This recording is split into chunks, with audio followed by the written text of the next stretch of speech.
Hey, hey, hey, welcome back to Drive Time. I am your host, Craig Pasta Jardula, and we do it live, bringing you all the hot takes, headlines, and unfiltered opinions that matter most. Whether you're stuck in traffic, cruising to work, or just chilling at home, we want to hear from you. Today's topics are all about the big stories making waves, but we're not just here to talk at you. We want to hear your thoughts, your experiences, and your take on everything from the latest political debates to the everyday challenges we face. Remember, whether you're on the left, the right, or somewhere in between, we welcome all points of view. So grab that hands-free device, dial us up, and let's dive into the conversation. What's on your mind? It's Drive Time. Call in now.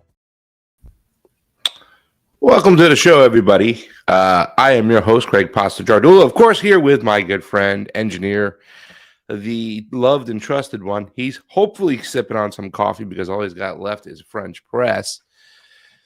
We're going to have to change that, Sleepy J. We're going to have to get you a nice little machine like I got. They're 20-something odd dollars. I'm going to send it right out to you. Nah, my man he does. The thing is I like a French press for taste, right? When it comes to coffee. But the problem is, well, no, it doesn't stay hot. And I like to drink like half cups of coffee. You know, like I pour mine up to here is the most. See, right where the middle of that S is from the New York Knicks, the champions, right there. I mostly just like do a half French press at a time because it gets too cold too quick. That's what I'm saying. That's the thing that sucks with a French press. French press is cool if like you're sitting down, you got 2-3 people, 3-4 people, and you can pour a cup. And then the thing is, if you got 4 people and everybody's drinking coffee, you pour the French press up, and as soon as you're done doing that, you're starting a new French press already right.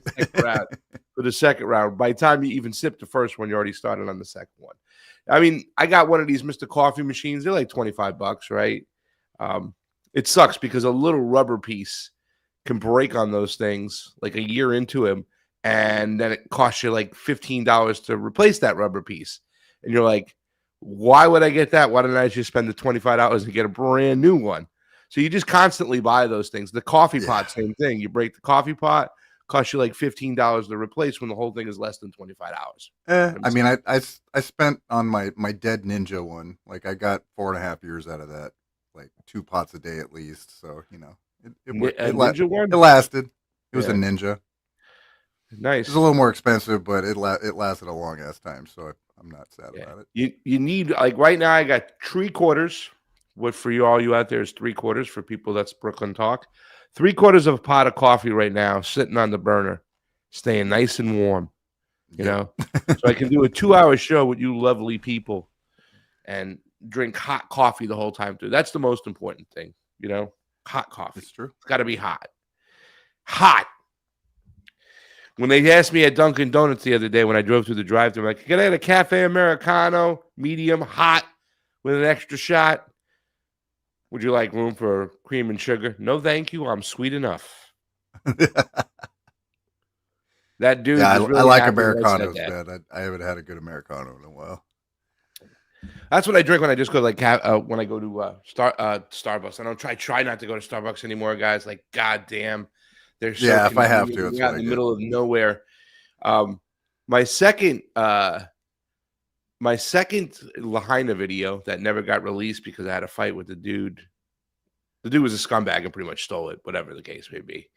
But the second time we went out there, we made a pact. We're like, okay, we're both coffee drinkers. We're like, no Starbucks, right, in Maui. And we were able to pull that off. Every morning we went to this local Hawaiian place where like all 3 sisters worked there. And they were actually like, you know, a Filipino descent. And they were known, they're famous for their cinnamon buns. Like they had these gigantic cinnamon buns in Maui. And I was like, all right, on the last day, I'll get it. Because I was intermittent fasting every single day, except for the last day. I was like, all right, getting that now. I earned it. Man, it was so good. But the coffee, once again, was awesome. So like you get some local coffee. And like I said, I've been talking about going down to Nicaragua for quite some time and getting down there. You know, since they've had all their infrastructure projects kind of start to, you know, come to fruition, start, you know, building out and whatnot. Markets have opened up. So there's fields of product that haven't been tapped into yet, including organic coffee, organic honey. So I'm gonna get out there and probably get my own coffee, so we can have our own coffee brand here in the morning with us, Josh. So I'm sleepy won't down. be sleepy. Hey, I've been up since 5. I'm all right. No, I'm I know on you. pot number 2. So this is show what, 26? Correct. I think this is show 26. It's been over a month now, right? Because we got to count the weekends. You get 4 weekends. That's 8 days. So that's 33 days. So this is kind of going into the second month right now. Yep. Pretty much June 29th. I think we started the last day of around the last couple days of May, right? I don't even remember when Yeah. the first show was. We can probably go back and look. It's easy. So we're into June. We're about to hit July. We've done it, guys. I want to thank you all. It's kind of cool when I'm looking at the numbers right now, right? And Pasta to Go YouTube has 14 people watching. And the Rumble, who I don't have on, who I said Sleepy was probably happy that I had it set. Got about 5-6 people, and it continues to grow. Um, you know, it's humbling to have to start over. I will say that much, right? Because where I once was. Is the Rumble working? I want to make sure the Rumble's working real quick, guys. Should be. It says it's up. It says it's live.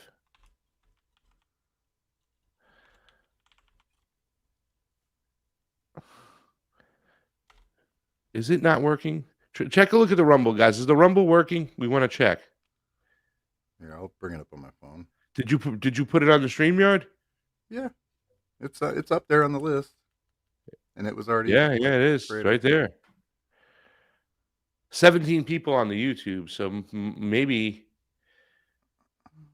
can we figure out what's going on with that? Did I put the wrong? I'm trying to log in there with my phone. We're trying to figure out what's going on, guys. Yeah, it's up. It's up. It's working. Did you click on it? I'm clicking it. There it goes. I don't know. Oh, that's the I was on the creator end. Oh, yeah, it says it's live. Let me go back to it. Guys, thank you so much. It is humbling. Once again, what I was saying, there's like 17 people, right? Now I'm not getting it. There. I'm not getting it. Why am I not getting it? I'm hearing audio. There's no visual there though. That's weird. What the hell, Rumble? What's going on with Rumble? Let me try it in a browser. Wow. Come on, Rumble, get your shit together. That was my YouTube. Well, anyways, while we'll check the Rumble, we'll figure this out. To see a lot of people, like 15, 16 people, even at this time, this early, because I did a lot of shows on the West Coast for years, so it's like 5 o'clock over there. So to see people in here early just to start off, it's like I said, it's humbling to start over again, because that's pretty much what we had to do. We kind of went, me and Fiorelli, we went and did our own thing for a little while. We still kind of stayed connected, did some shows, but we were working on a channel that was demonetized, sanctioned, and hit. And it sucked because it was one of the bigger growing left-wing channels when we first started to sucker off.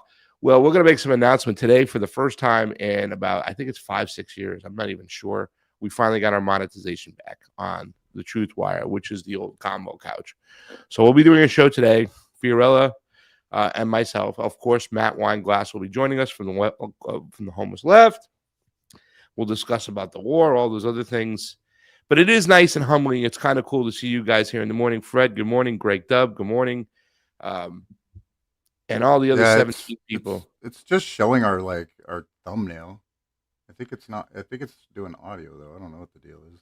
Did I hit something on the? Can you let me go through the? Do I have to go through the back of the house? Maybe. I mean, I can't. There's nothing we can do in StreamYard. I mean, it says it's. Let me see. I'm gonna go through my content. Ready to share monetization stream. What the fuck's going on? You can hear us, but you can't see us, huh? Let me hear. You can hear us. Yeah, you can hear us, but you can't see us on the Rumble. That is so weird. What the hell's going on with these people? Peter Thiel's giving us the fuck you switch. Peter Thiel is giving us the high hard one, ladies and gentlemen. But thank you. And nobody on the Facebook.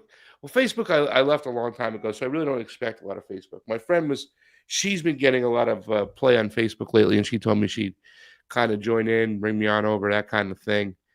But it is humbling, but it's also awesome. What's up, Joe Mama? Right? It's just kind of awesome to go be able to do this stuff and still, even have a few people here to as we're getting this thing running. Ryan had issues yesterday too. Thank you, Katie. Well, you can hear us, but it just can't see us. Guys, if you want to call on in, 561-247-2721. That's 561-247-2721. Remember our mission. Our mission was to get media back in the hands of the people, to talk about the things that people, and I understood that whoever watched me would be somewhat of an educated audience. It wouldn't be normie audiences. It would be people who kind of are in the mix. We've been doing this for quite some time. You don't go and watch our stuff just because you want to, pass time. All our arena of information, everybody out there who does this, it's for people who seek it out, who choose to watch this stuff. So knowing that, seeing you people come along and then being able to use a college show where we can have real conversations about real issues, because we are at a scary time, ladies and gentlemen. Every single time I look and see what's going on when it comes to foreign policy, governmental news, governmental behavior, this flock camera thing that we talked about yesterday, it ain't just like the news cycle, Sleepy, right? Flock cameras everywhere is the start of a new surveillance state. It's a serious surveillance state, right? Yeah. Because now you got cameras every fucking where. It kind of makes sense why they need all these fucking data centers. Where are they going to put all that data? Exactly. I remember when before the cloud was big and everything. Most of the big data centers that were built were literally to store fucking prison, or all that fucked up data that Edward Snowden came out about. So that's what data centers were for. Now they're like, no, it's for the AI guys. It's for servers. They just rebranded it. So now they're putting those cameras out there to check you out as humans moving around. What about with the surveillance online? Right? You know what I'm saying? Like, so we're gonna have a meeting. We're gonna approach the new monetization back again. See, people don't understand. About 6 years ago, we were working towards our YouTube channel alone paying the bills. Right? We all lived in one household. Me, Fee, and Johnny. We had a studio downstairs. Sleepy's been there before. I would cook a lot, so we didn't have to go out all the time. We worked together as a unit, as a team. We had meetings, we had shows, and we were getting to a point where it's like, okay, this is going to be self-sustaining in just the YouTube channel alone. We were all in the restaurant business, working jobs. Johnny was interesting because Johnny Buttons came to us right out of college, right? Fee had been out here for a while. We worked in the restaurant business together. So the original couch, to get the original couch in the basement, it had to be built in the basement. They couldn't build it and bring it down the walk area way. Remember, Josh? Dude, I could barely walk down there. I had to duck to not hit my head. Shit. There was no room. You watch your head, and you're saying it was kind of cool. Tulsi Gabbard went down there, for crying out loud. I was too damn tall for that basement, man. So we were there, and then all of a sudden one day, after, and it was kind of funny because it was after the AOC had written this letter to her fans or her people who are followers, telling them to pretty much snitch and report on channels that are, toxic and violent. Words of violence. I got my ass kicked by an adjective the other day. It's just fucking ridiculous. I think that's why the Democrats push for the safe space shit.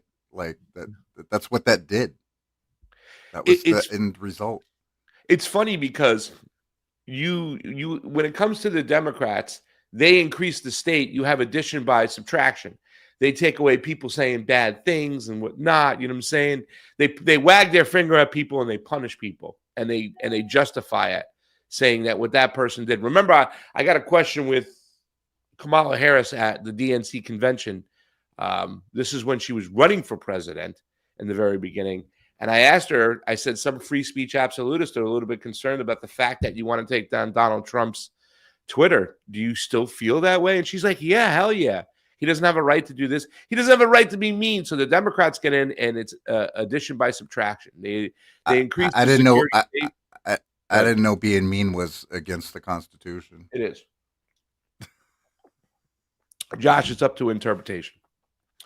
I mean, you can go back and look at the answer. In fact, we might grab it and play it today, but it was just, oh my God. But the Republicans, they get addition by addition. They increase the security state every time more than the Democrats because they come in with this tough on crime. They always have demons, right? It's the woke leftists, the immigrants, right? The communists. And then they'll say, we got to be tough on crime. The Democrats are weak on crime. We got to punish people. We need to put cameras up there. We need to surveil the place, right? And then what do you have a lot of people online saying? Well, it's only the flock cameras aren't bad if good people are controlling it. What the fuck does that mean, Josh? Good people are controlling it. When the Democrats are in office, I mean, you think it's going to be good people? Well, we can use this power for good. No, you don't give the state that power, Democrat or Republican.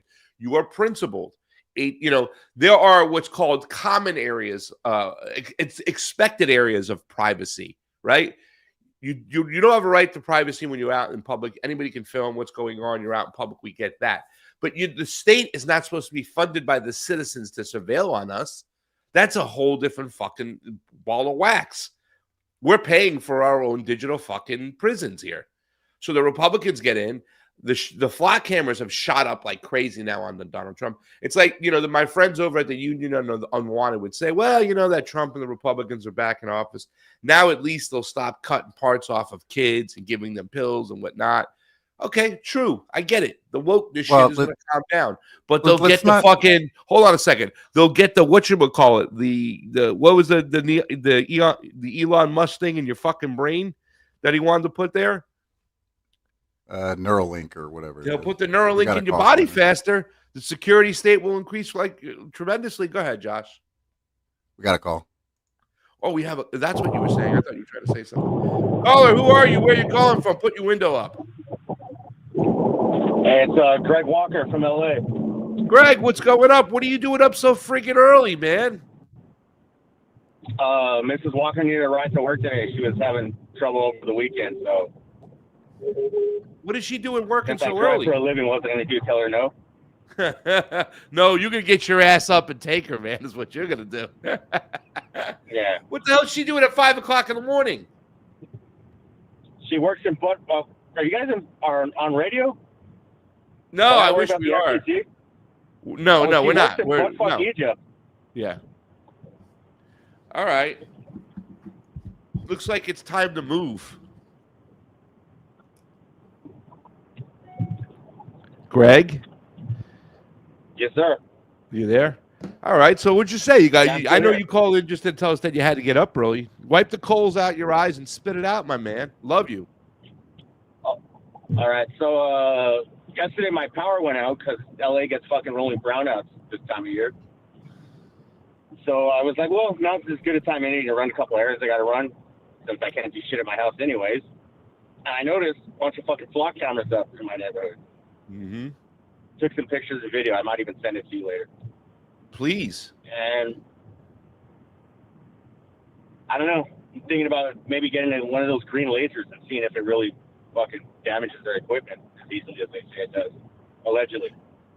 We're going to have to get a lawyer in different spots to give us, because obviously I think different states might have different rules or approach it different ways. We have a resident lawyer that calls into the show, and he says that a lot of the times when they pull you over with flock cameras, depending on the city, they won't give you a ticket because they know if it's taken to court, it will get thrown out. Andrew Ziegman, who does the Friday show with us, says he's going to start putting bags over these flock cameras because he thinks the only charge he can catch is a littering charge. So I think we need to figure out what's going on because they are technically unconstitutional. It's against our Fourth Amendment rights. They're ass backwards, man. You're proven guilty until you can prove your innocence in court to fight it if they mail you a ticket this way. Yeah. It's horseshit. Yeah. And not to mention, they're not going to just be used for traffic, for license plates and traffic. They'll be used for everything because they're up everywhere. So now it's like they're going to be able to track people where they're at. And yeah, at one point they're like, okay, we were tracking a rapist. And all the Republicans will go, see, I told you we needed those flock cameras. Now we're catching the bad guys. We got to catch the bad guys. A lot of these cameras aren't even. These cameras, a lot of them aren't even pointing at the fucking road, dude. So they're not like, quote unquote, they're not even going to get license plates because, so what are they picking up? So that's the thing. The cameras are facial recognition. They had RFID. They had the RFID scanners before they ever put a fucking camera up to scan the license plate. I don't know if they read the whatever your, the new Real ID's fucking signal sends out. I don't know if they were scanning that or whatever, Bluetooth signaling it. Yes, I'm not sure how the technology works. I don't have access to the patent. Oh, they definitely are looking at Bluetooth and all that on those cameras. So they can catch a Real ID in your pocket. Probably. Yeah. Yes, I mean that's what those things are designed for, right? Say that again, Greg. They don't need the cameras. They have the scanners. The camera's facial recognition, definitely. My opinion, but that's where I'm at with it. How's the weather been in LA? But it's been June gloom, cloudy until it's hot as fuck. You guys have some World Cup games around you know town. Me, boss, like I'll vandalize the fucking camera. I don't care. I bet you in person committed a federal crime when I did so, allegedly. Well, don't admit to all that. We're on video over here. Don't admit to all that. You're talking about that. I love your trail mix. I said it. I'm not. Yeah,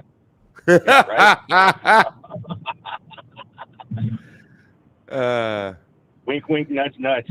Nudge, nudge. If you're gonna have trail mix from Greg, go easy on it. Make sure you know what you're eating. Flock cameras. We've been talking about this. This is getting really, really serious. I think people need to pick up. I'm going to start looking at statistics, but let's figure out, Greg. Maybe we can speak to a lawyer out there or something to see what we can do legally. You know what I'm saying? What I would do for everybody is show up at your fucking city council and say, remove these fucking things right fucking now. Put them on notice. At least start there. And most of your city councils have a website and whatnot. It's recorded, so you can get a recorded video and we can play it over here for you.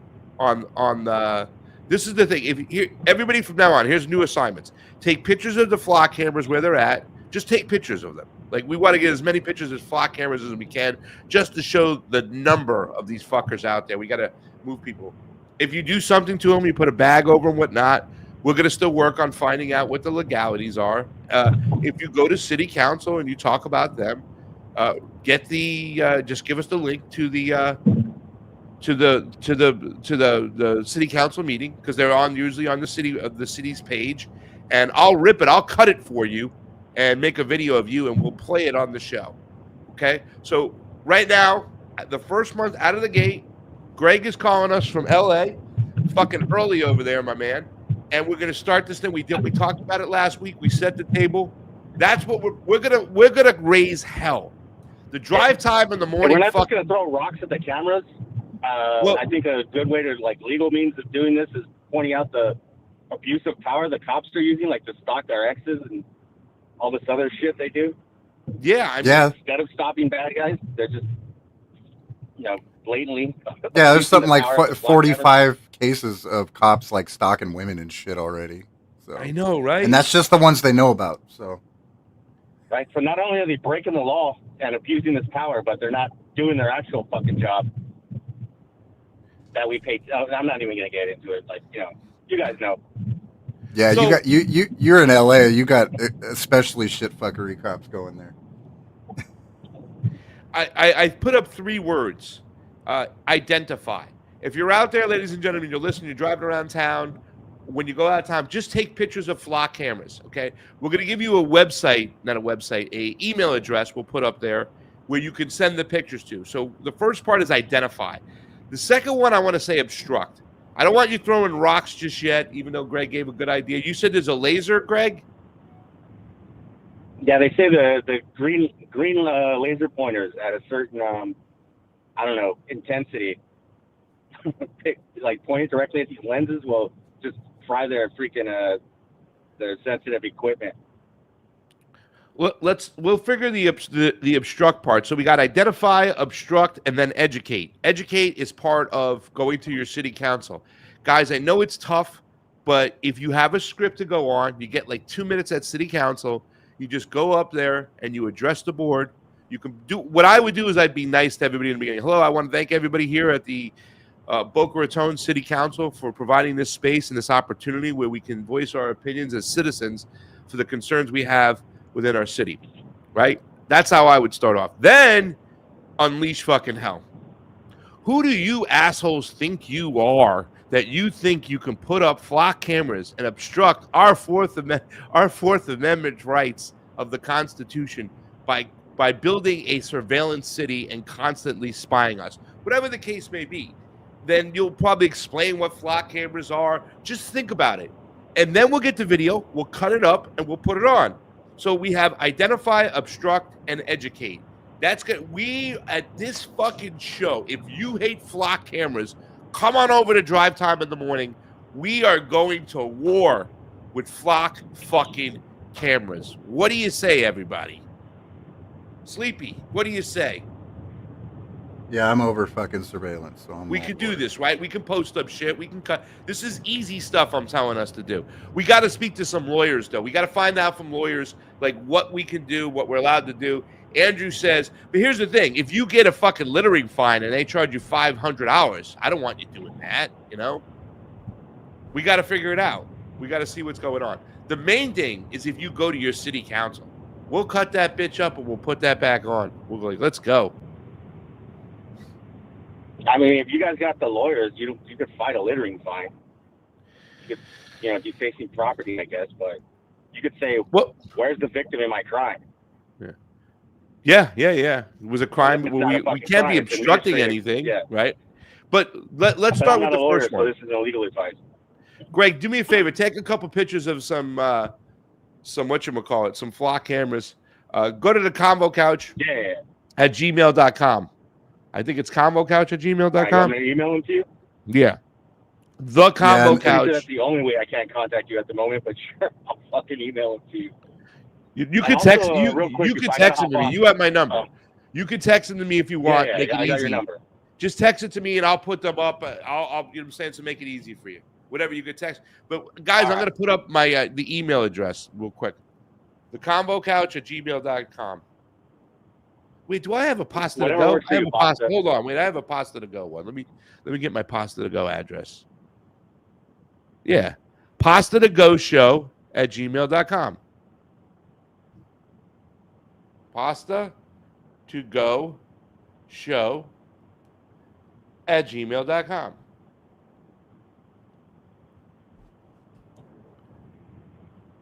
Right there. Right there, guys. Pasta to go show at gmail.com. Just put them right up there. Put them right up over there. I want pictures of your flock cameras. You know what I'm saying? Well, here's the thing. Before you start obstructing them, maybe you can put like cute things on them so people can see them, right?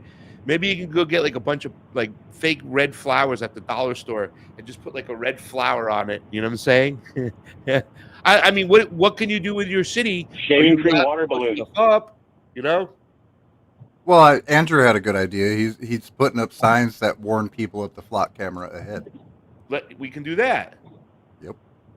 That is 100% legal as far as I know. But we want to identify them first.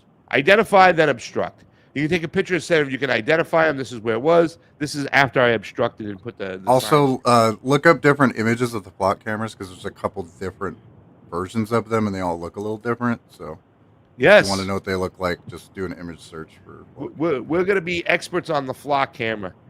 Greg, get out of here. Go do your thing. I love you, brother. Stay in touch. If you're getting up this early to take the lady to work, call us in at any time and let us know what's going on. I want pictures from you. All right, brother?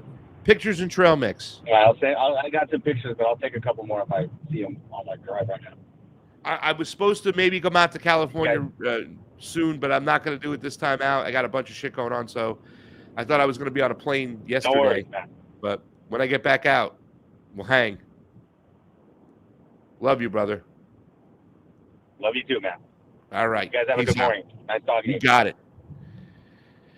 Guys, we're taking on flock cameras here at Drive Time in the Morning.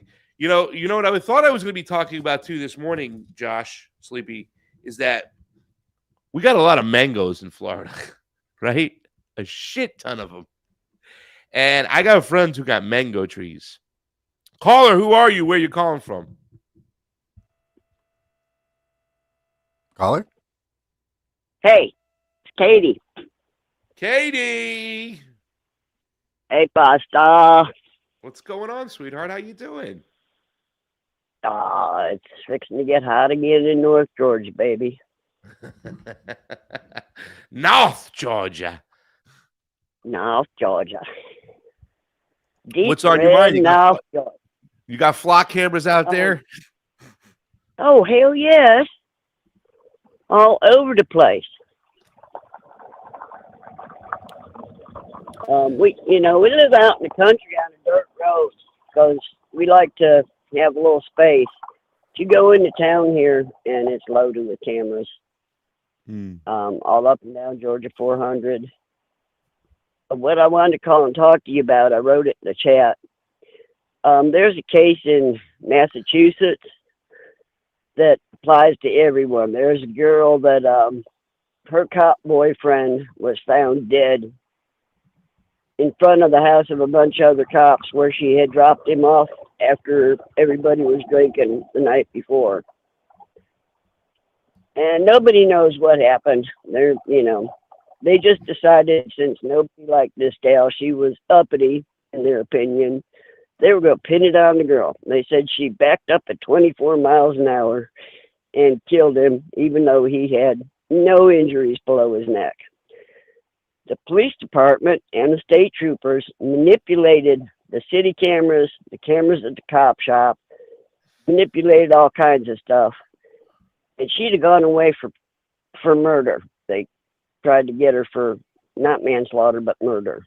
And if it hadn't been for an independent journalist called Aiden Carney, who goes by Turtle Boy, she'd have been in prison. He raised millions of dollars for her to get a good attorney. Now that independent journalist is being charged with witness intimidation and facing 100 years in prison. Jesus Christmas. All right, so Katie, I want to go back. Yeah. I wrote down the name Aiden Kearney, Turtle Boy. I'm going to research this, but I want to know, so exactly how did the death happen? Can you paint that picture again for us? Okay. Nobody knows. She dropped him off. Everybody was drinking where? You said everybody was drinking. Where were they drinking? At two bars. Whole bunch of cops that had grown up there together, townies, the kind that peaked in high school. Yeah. Went into law enforcement. This has become a big case because a bunch of the cops' texts have gotten out. And he has said stuff about, just shooting people, black people, when you see them, dragging them behind your car, homophobic, anti-Semitic, just the most awful text you've ever heard in your life. His supervisors knew about it for years, didn't fire these guys. Just horrible stuff. I mean, and I live in the deep South, baby. I've heard some stuff. And if you and I had said half the stuff that these cops said, ADL would be over us like wet on rice. Yeah, yeah. But, they're going to need the cops. So they let them all resign. Now they're all trying to get out of their subpoena for depositions. They finally, Karen Reed finally hired a lawyer out of California, Alan Jackson, one of the best attorneys around. And they did get her acquitted. So she didn't go to prison over it. But what happened was they were all out drinking at these bars, went to the cop's house. She has medical issues. She dropped him off because she didn't know these people as well. And he was going to go in the house and see if it was cool there. And he didn't come out. She was hammered, so she was like, well, screw this stuff. I gotta go home. She went to his house. They were living together, been living together for a couple years. So at 5 o'clock in the morning, she wakes up. He's not there. She doesn't know what the hell's going on.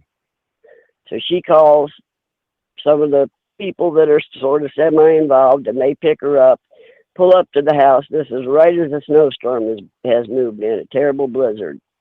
And they find him dead in the front yard of these cops' house. Cops' house was never searched. Just all kinds of crazy stuff. Stuff missing, things never tested.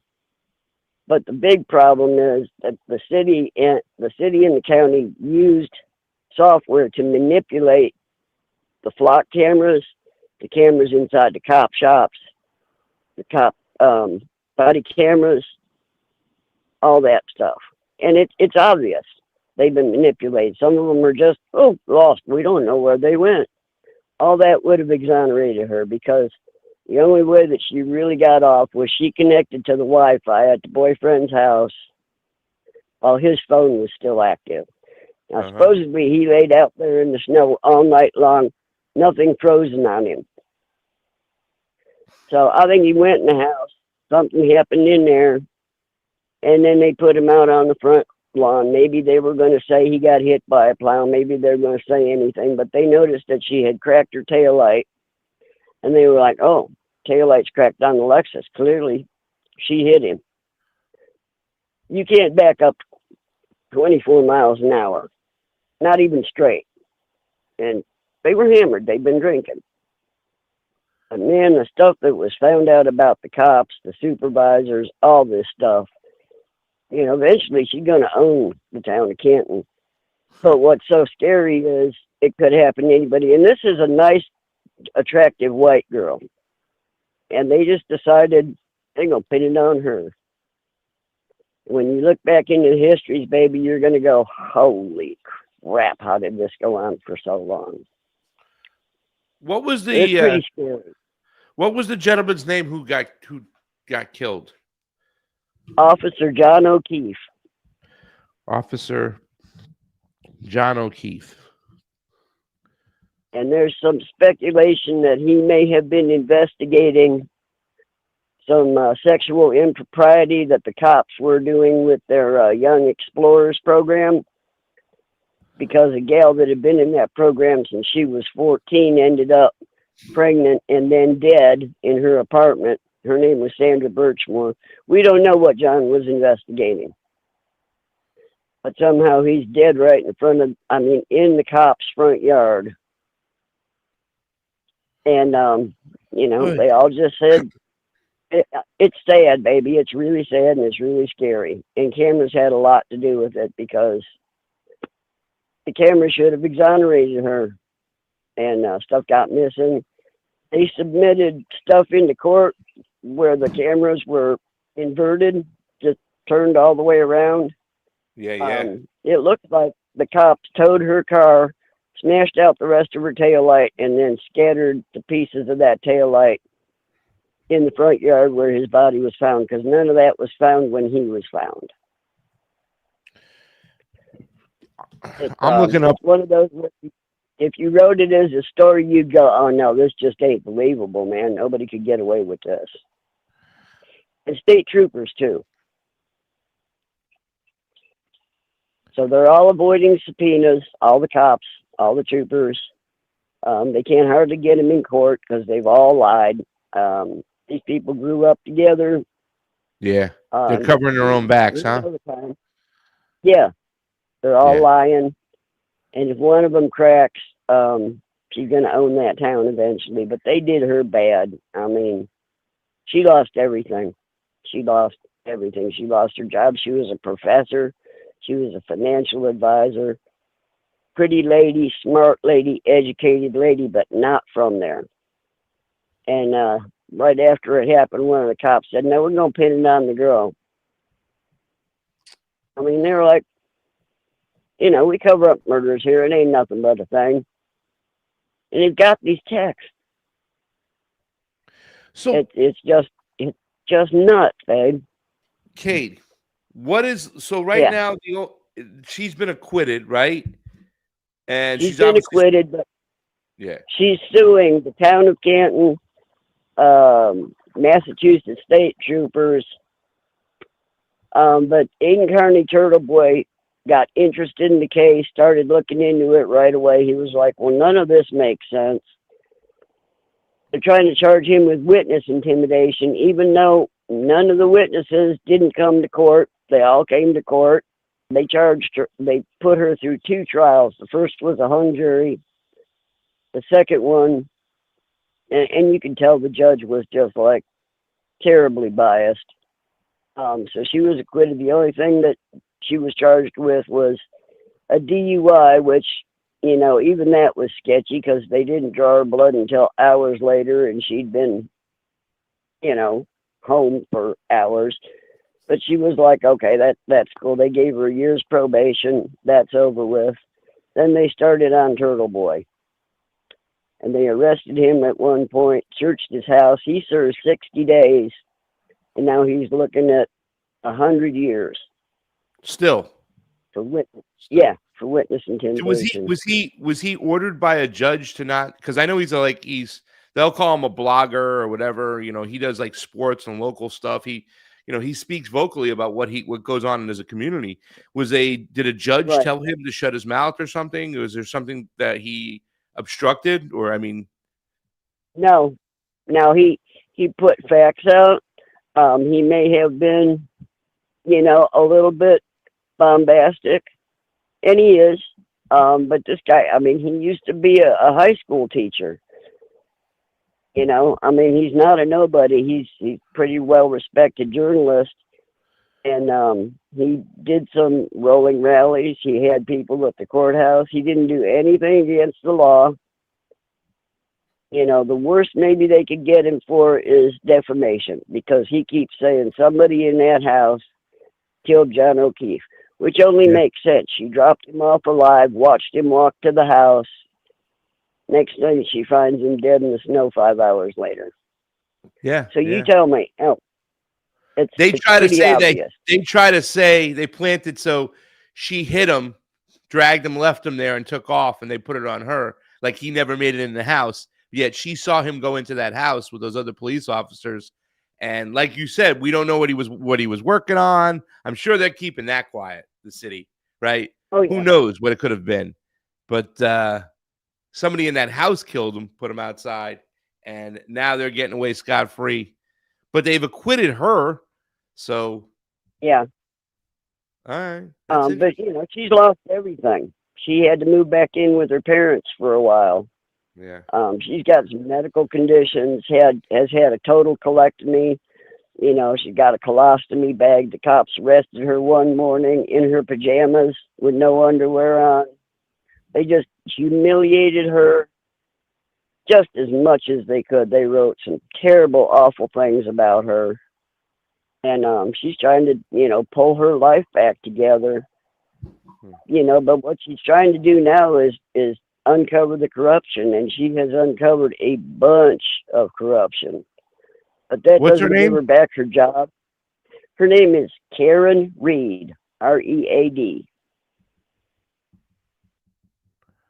All right. I'm going to look into this. I'm going to look at it. You know, there's some people we know that are into this shit. They love looking into this stuff. And I'm sure there is a problem.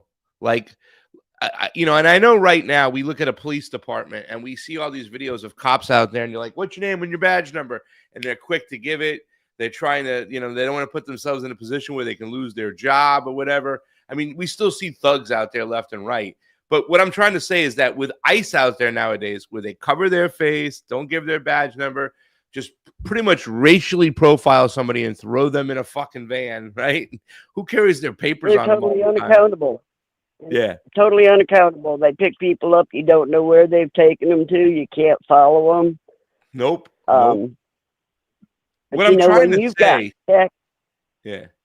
What I'm trying to say is they're making like local police departments look like the Boy Scouts, but these local police departments, when they've been, you know, operating for so long, doing what they want to do, there's no oversight. They constantly get checks, you know, for the work they do. You're going to see a lot of fucking bad police departments throughout the country. You know what I'm saying? And, dirty. Yeah. You got a dirty one, Katie. I didn't know you were a dirty girl. What are you doing over here giving us all this dirt over here? Aiden I Kearney. am a dirty Turtle girl. boy. The district attorney for that area was named Michael Morrissey. He's been a Dem his whole life. He's never done anything but be a politician. And, you know, I was a Dem my whole life. Fought with my mother about it till the day she died because I had left-leaning, you know, ideology. And it pains me to see that, you know, the people in the party that I thought had a heart and cared about people are no better than the conservatives. When you've got a cop that says to another cop, there's an accident, but I see there's a bunch of black people there, so take your time. Let them die. Yeah. No. You know, that should be like immediately you get fired, things happen, and they put these guys on paid leave for a year or better, let them resign. Yeah. I mean, it's just, When I've you're come on to the paid, when understanding you're on that paid leave for a year, you're paying the salary, ladies and gentlemen. It's your tax dollars, especially if they live in your community. absolutely, Especially if they live in absolutely. your If I were community. the people of Canton, I would demand all that money get paid back. You know, And I'm wondering, Katie, the psychological test, like you're talking about these texts and this, Jay, this, probably every single one out there, which by the way, I got an argument with a friend. He hasn't I haven't seen him in the chat in the show yet, but I pretty much told him to screw off. When you start using the J word all the time, you can switch it out with the N word as far as I'm fucking concerned at one point. Like, just stop. absolutely. Just fucking stop. But when you see those people use those words and you caught those texts from all those police departments, you got to think for a second, Katie. There had to be a psychological evaluation test for this guy to get a job. And did all those things help him get the job, or did they hurt him? The one cop got a text that says, "I don't know how I passed the background test." Yeah. Like, you know, he knows. Now I'm as ginger as they come. I'm a white bread girl. But I grew up with two Japanese American sisters, older than me, that my parents adopted from Japan. Grew up in a little suburb in Ohio outside of Cleveland. And as a kid, I saw people be crappy to my dark-skinned sisters for no reason. They didn't want to be GI orphans. They didn't want to have to get put on a bill of Congress to get citizenship and be brought into this country. They were my sisters. And they were horribly abused. And that has given me a different perspective in my life, so that I've got a ginger grandson who says, you know what? I don't care that they're not going to target me, but they're going to target my friends, Grandma, and I can't abide by that.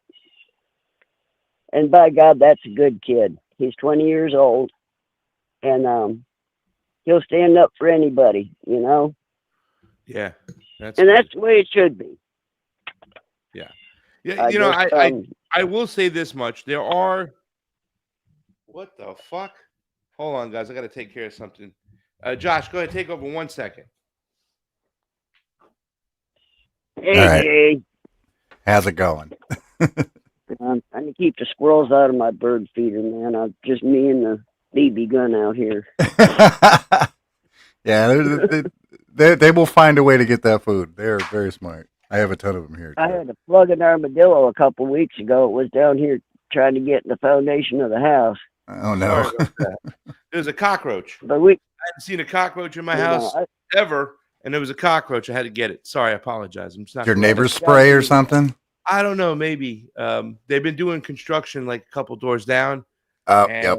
I've been seeing I apologize, Katie. I didn't mean to do that, but I had to get that sucker. That's okay. I was shooting at the squirrels. I was going to talk about.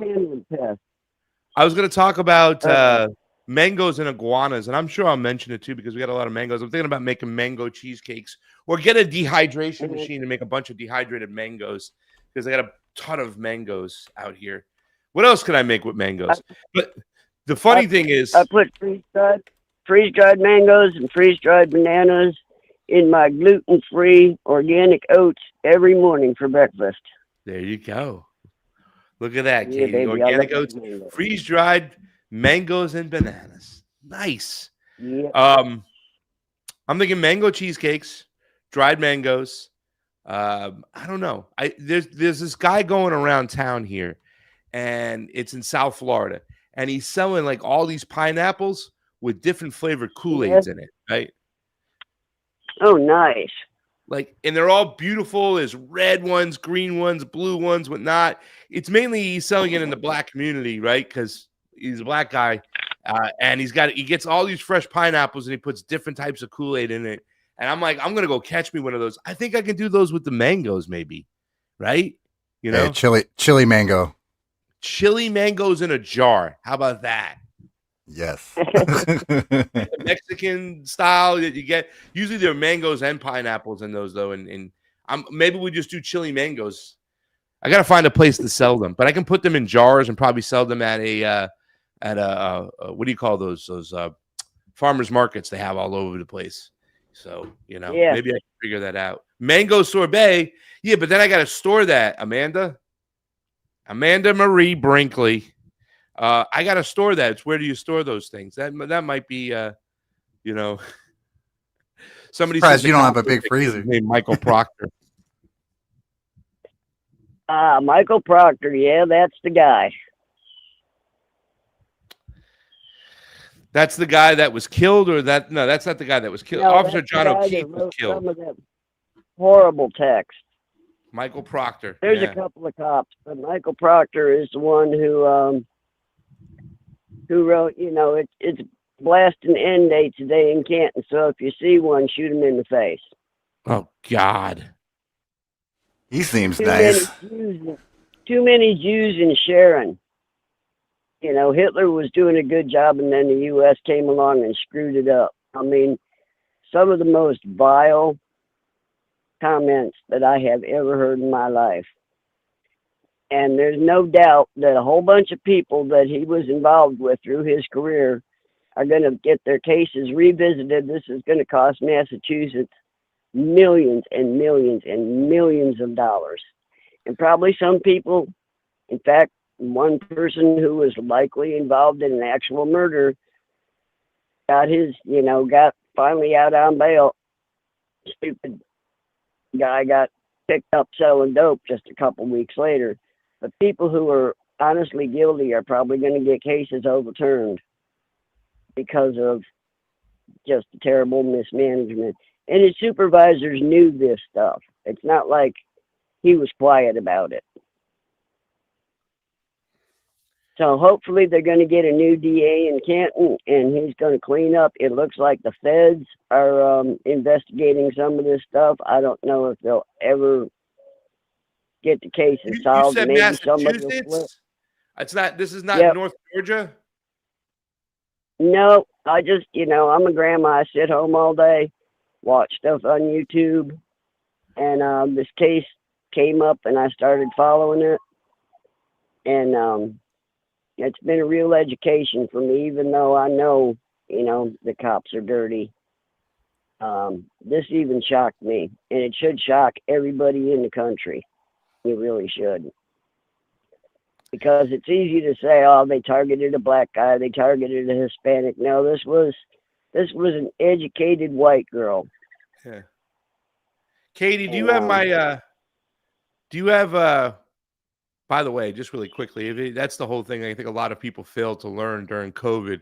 Like, you know what I'm saying? At that point, like people have to understand, and this is the argument I have all the time. I would never deny that as a white man that I don't have privileges over somebody else. I have them. I get it. It's a white man's world. It really is. It's the fucking boys club. We still got people at the top making decisions. I worked in finance, in the stock market, right? And if you weren't Italian or Jewish, forget about it. They'd use you up, spit you out, and throw you away. But if you were part of the boys fucking club, they took care of you. But what I'm trying to say is, and people need to realize this, that at the end of the day, the ruling class doesn't give two shits about us. They give us privileges to make sure that there's more divisiveness going on all the time. They want the people divided. This is something that Reverend Annie Chambers told me, right? When she said, when they fought together, the Ku Klux Klan and the black people in Vegas to get their welfare checks to come back, the state issued more money to white families than they did black families. They did that to keep the people divided. And once you understand that, during COVID, Whitey had to go. It was mostly a target to get. It was too many people on this planet, and there's too many white people. So the ruling class doesn't give a fuck about us. Go ahead, Katie. Well, I was trained as a nurse back in the late 70s and 80s. I only kept my license for 5 years because I graduated in Chicago, moved down here, took my boards, and boy, what a culture shock that was. And I started to see how greed was just a part of it, and I wasn't able to provide patient care. And so I just quit. And I went back to veterinary nursing, which was my real love. But in 76, nice girls didn't go to veterinary school because there wasn't any small animal practice. You're going to be delivering cows and stuff if you wanted to be a veterinarian. Yeah. So I went to nursing school. So I went back to veterinary medicine. I watched the same thing happen to the veterinary practice that happened to the human health care. It took a little bit longer because there's a little bit less money. But to watch, two caring professions that I really devoted my life to be just so corrupted. And now I'm an old lady on just poverty level Medicare and Social Security. And now they're doing this thing where when you do your review for food stamps, they cut everybody back to like $24 or $66. Yeah. And so I filed an appeal and it went back up. But that left me with 2 months where I could not buy food. Yeah. Now, the only way I can live is I live with my family, and I didn't starve, but, I'm 89 pounds, so I wasn't eating good. But that's what they're doing, is they're just taking everything away. But, as LBJ said, as long as the poorest white person is doing better than the richest black man, we're all set. And it's really true. It's just divide and conquer. And they've been so good at it. It's hard for me to think about when I graduated high school in 76. That was a big deal, and it was all rah, rah, rah, American stuff. I haven't always been as able to see things. I bought the whole 9/11 thing for many years. And now when I look at the same film footage that I saw that day, I think to myself, woman, you understand physics. How did you ever believe that? Yeah. Because I wanted to believe it, baby. Yeah. Yeah. It was easier to think that some nebulous group on the other side of the world wanted to hurt me more than my government. Yeah. Yeah. And, Katie, we're rooting for you. We're going to look into this. You have my email address, right? pastatogoshow@gmail.com. Send me some shit. Let me see some of the videos you've been looking on this case. I'd like to look at some of this stuff. Well, I ain't no good on email. All I've got is my phone. I don't have a computer. Okay. And my vision's pretty crappy. But there's so much of this stuff. Finally, a bunch of attorneys are covering it. Because I'll look it up. Yeah, I'll look it up. But if you ever want to hit me up, you can always hit me up on my Gmail, okay? All right. And I'm odd for Ryan on his show. And Ryan is the one who gave me the information during COVID that kept me and my family safe. And that's why I appreciate Ryan so much, that a guy with no medical knowledge at all could say, okay, I don't understand this, but I'm going to dive in. I'm going to look at the studies, and I'm going to educate myself. And for that, Ryan Christian will always have a place in my heart. My daughter worked at Home Depot at the time. She still does. And they were bugging them hard to get the shot. And I kept telling her, tell them you won't wear a mask. Tell them you'll take it to court. They can't make you do it, honey. Tell them you won't take the shot. They can't make you do it. Tell them you'll take it to court. And she never did, but she worked around everybody else who got it, and she's had trouble ever since. Ryan's family has had trouble. We're going to see just all kinds of people with illnesses that they'll never be able to really say, well, it was because of the shot. But, it's obvious. I saw it in dogs. The most vaccinated dogs were the ones that had to have their teeth cleaned, their heart went bad, they had skin issues. And I worked for a good vet who finally said, wait a minute, this don't sound right.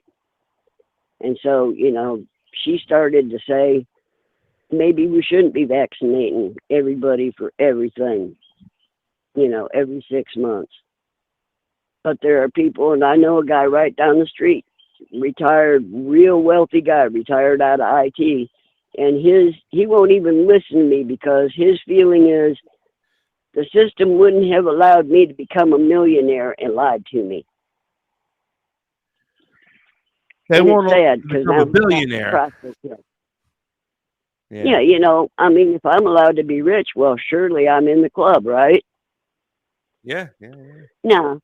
Nah, you're wealthy enough to be, to have some stuff, but do we have really any responsibility for your health? Hell no, you're disposable too. Yeah. And it hurts me that I can't go to him and say, look, buddy, I love you. I'm not trying to hurt you. But there's a strong possibility that the advice you took has caused this prostate cancer to come back. Because he don't want to hear it. And it's sad I had to learn to shut my mouth, and that's not something I'm good at. So. Well, Katie, thank you so much for calling in. I hope that you become a regular on the show and calling often. And I can't thank you enough for listening and watching every day. It's awesome. The best part about this show is getting to speak to the people, putting a name to the face in the chat and everything. So thank you for calling in, and make sure you continue to call in and listen, okay? I certainly will, Pasta. Thanks for taking my call, and you guys have a good one. I'm going to shoot some more squirrels with my BB gun. Have a good one. Well, because I love my birds. Now, we've got a bear that walks right through here. I mean, we are up in the country up here, baby. We got bears and stuff all around here, and I don't need somebody watching me. I've been taking care of myself for 68 years. My birthday is tomorrow. I don't need people watching over me. So happy birthday. The last day of June. You got it, huh? Yeah, maybe we'll have another Tunguska or something, Thank you so much, this is my about dear. when it happened. All right, I'm going to get off of here and go back to watching the show, but you guys take it easy, okay? Have a good one. Definitely. Thank you so Bye-bye. much. And we're going to look into this Officer John O'Keefe and Aiden Kearney story with Turtle Boy. Oh, man. By the way, got a flock camera of a sighting out there. There's Greg.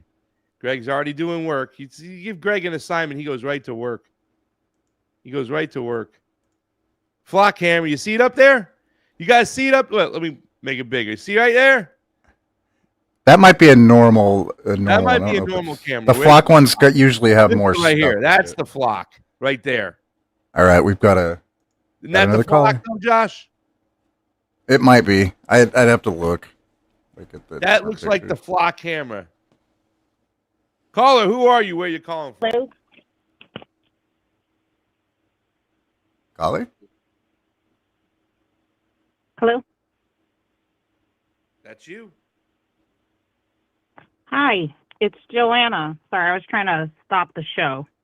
It's okay. You stopped it. You did it. Congratulations, Joanna. Hey, so I followed that Karen Reed case so closely because it was so super interesting from the first trial, the second trial, all the way until like now. I'm still following it. I'll send you a bunch of videos, or I'll send you the playlist that breaks down everything. Oh my God, it is so insane. There's so many twists that it's like to the point where you're looking at this like, I know there's corruption. I know there's so much that goes on, but really? Like, really? So you have my email, right? I think you said it earlier, so I can send it I'm going to to your put it in the email. chat again. Pasta to go show at gmail.com. And that's the number 2. So it's PASTA to go show at gmail.com. It's very easy. I want to, now y'all are getting me intrigued with this situation. Where do we stand, Joanna, on this whole thing now? Like, what's still going on? Is this kid Aiden Kearney the blogger, the internet guy, the local journalist, Turtle Boy, is he still under fire? Yeah. So there's so much going on. At this point, the O'Keefe, this is what's even like mind-boggling to me, but the O'Keefe family, the cop's family that passed away, they're suing Karen Reed for like saying that emotional distress, and saying that she caused it. They're suing her, the family, along with all of the cop family, the whole cop situation, like all of them are suing her. She's suing everybody. So there's so many different cases happening right now. But what was the O'Keefe as a family? result of this. So John O'Keefe was the Yeah. cop that was killed. Why are they suing Karen Reed? The hell if I know. They feel she's It's like responsible they for are. the murder still? Yeah. They think she's responsible, which is crazy because, like, it went all the way to the point where the oh my God, I'm gonna say the name wrong. There was an entity in the government that stepped in, and they did a bunch of analysis and concluded that he was not hit by a car. And the Karen Reed's attorneys called them while the government was trying to stop that from happening. Like it went I went to federal, where federal investigations had stepped in all of this. And then Michael Proctor, oh my God, he put his bullshit in writing, which is just, who does that? Like, That's the guy who was. Somebody said he's the cockroach it was that the I just killed. investigator. Yeah, okay. That was the But he's investigator. the one who was making. So he was the head investigator. Yeah. Go ahead. He was friends with everybody that was in that. He was friends with the people in the house, to the point where they would go out and, like, there's text. These are all backed by text messages. Like, that's how we found this out. But, like, they would go out and there's a text message with one of the cops and the investigator saying, we got so drunk last night, and like, oh, do you have my badge and my gun, because I can't find it? Like, what is happening right now? And the investigator, all of the vile things that the previous caller was talking about, that he was saying, like, very vile, disgusting, not just like objectively, okay, you're being mean, but just like you probably you should not have that gun. Not probably, you should not be in possession of a gun and be out here protecting the public with those thoughts in your head. Like, and the psych evaluation, he mentions it in his text messages that he doesn't know how he passed.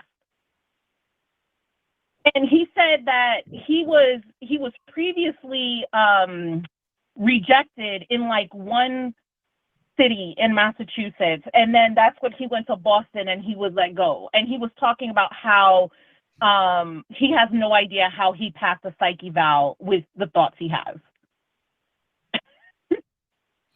All right, so I found a 15. This is a year ago. I found a 15-minute video of Karen Reed not guilty. So who killed John O'Keefe? It was on News Nation.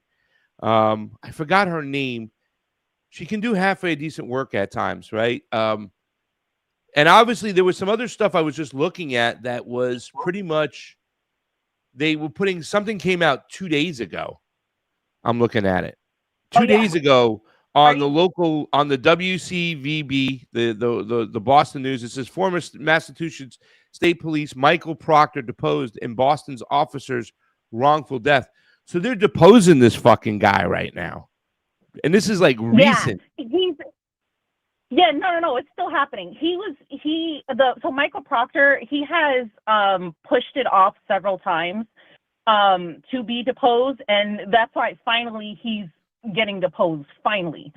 The new judge has been trying to push this along and trying to get, but the thing is that there's so many attorneys involved and there's so many parties to the case that it's very difficult to get everybody together, and then they keep canceling. So it has become very difficult. And then there was one person that was in the house. It was the son, which is one theory, because he had. They're saying that he's saying he wasn't in the house when it happened. That's what he's claiming, but he was found where he has pictures where his knuckles are kind of beat up the next day. And so they wanted to depose him, saying that he might have gotten into a fight, like that's what started it with John O'Keefe. But he is supposed to be deposed, and he freaking signed up for the Army, and obviously didn't say anything. So the very last hearing they had, he was saying that his attorney was like, well, he's not a party to his case, he's just a witness, which he's not at this time, but he's a critical witness, and he's also in the other lawsuit. So he is, like, there's so many different lawsuits. So in this particular one with Karen Reed suing the Boston police, he's not a party to that case, but he's a witness. But he is a party to the other case where he's suing Karen Reed, but he signed up for the Army and left. This thing seems so wonky. All right, listen, I got a little quick video over here. You want to stick with us, Joanna? So pretty much, Joanna, what happened was they were all out. This is somewhere in Massachusetts, Boston, Massachusetts, right? A small town, though, right? Maybe. Mm-hmm. Yeah, Canton. Okay, so I don't know. It was Canton, Mass, right outside of Boston. Right outside. Okay. They all go out. They're drunk as fuck one night. Karen Reed brings John O'Keefe. Is Karen Reed and John O'Keefe in a relationship at this time?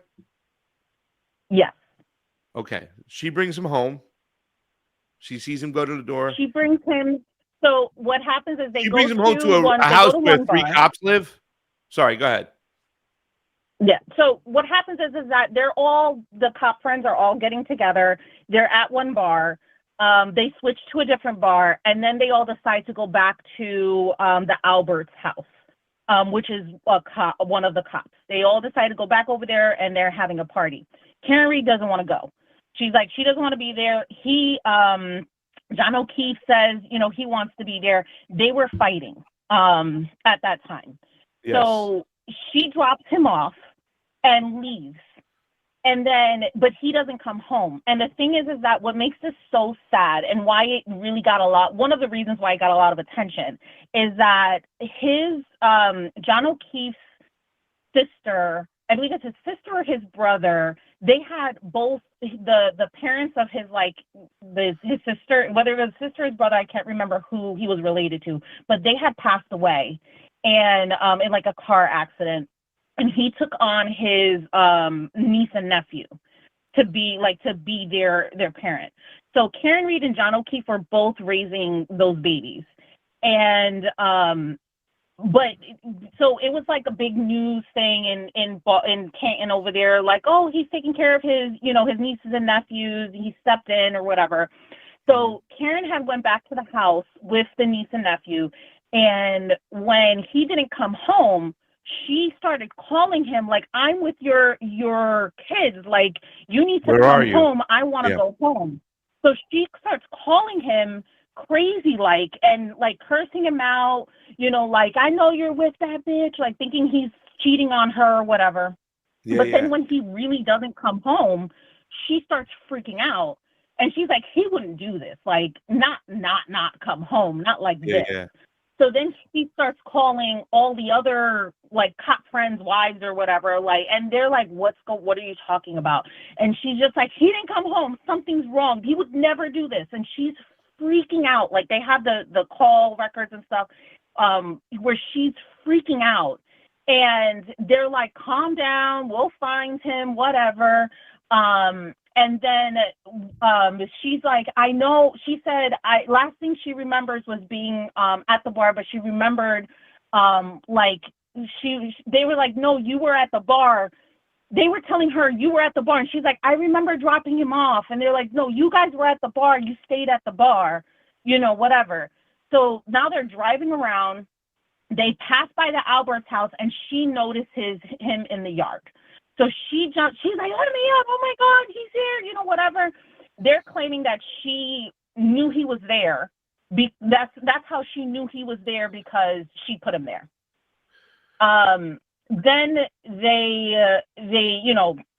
go up to her. She says, oh, my God, she does say, did I hit him? She asks several questions. Did I hit him? Which they link on saying I hit him, saying she said I hit him, not did I hit him.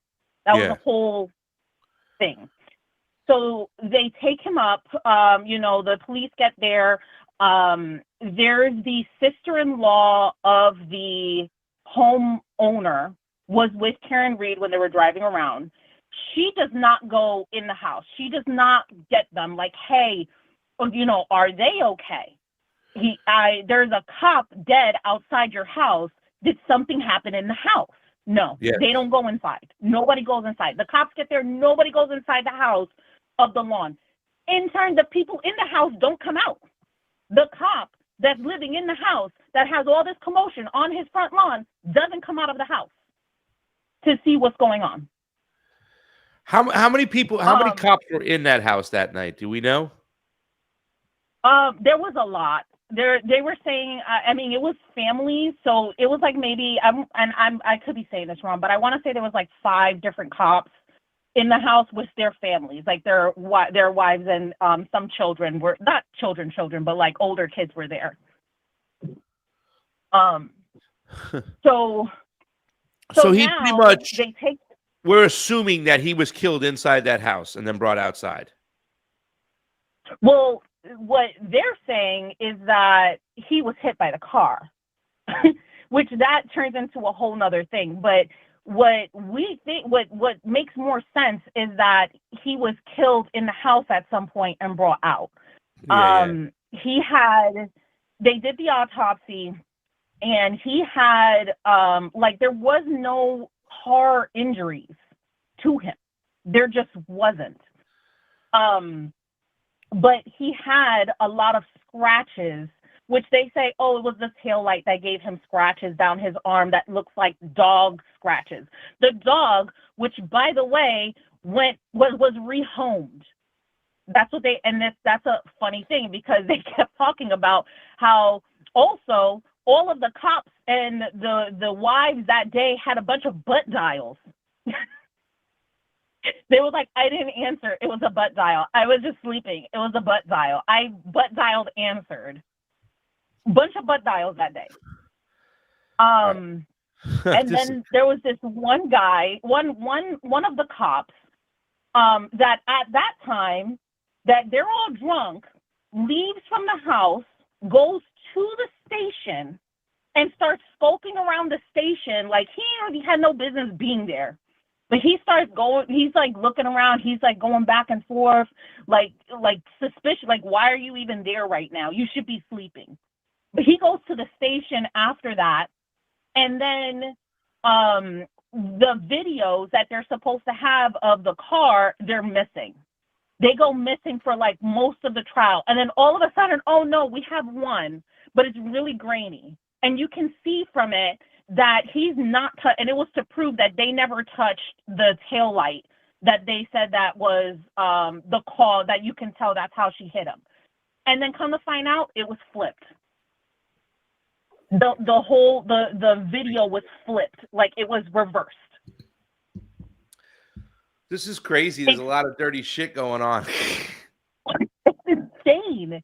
And it gets and it's like, I haven't even touched the surface of how crazy it is. All right, let's play this video real quick then, Joanna. Stay with us real quick. Take a look at this video. Let's see what we got here.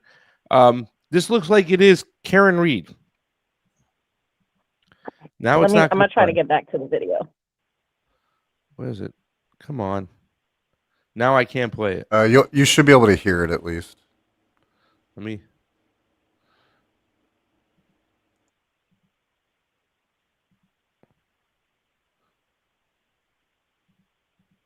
No, not playing. All right, hold on a second. Let's do this though. What we'll do is we'll do this one. For the first time in 3 years, 4 months, and 16 days, Karen Reed is going to go to bed tonight and lay her head down on the pillow, not formally accused of causing the death of her boyfriend, John O'Keefe. And here is the moment in court when she learned what the rest of her life was going to be like today. Murder in the second degree. What say you? Is the defendant at the bar guilty or not guilty? Not guilty. So say you, Mr. Foreman? So say you?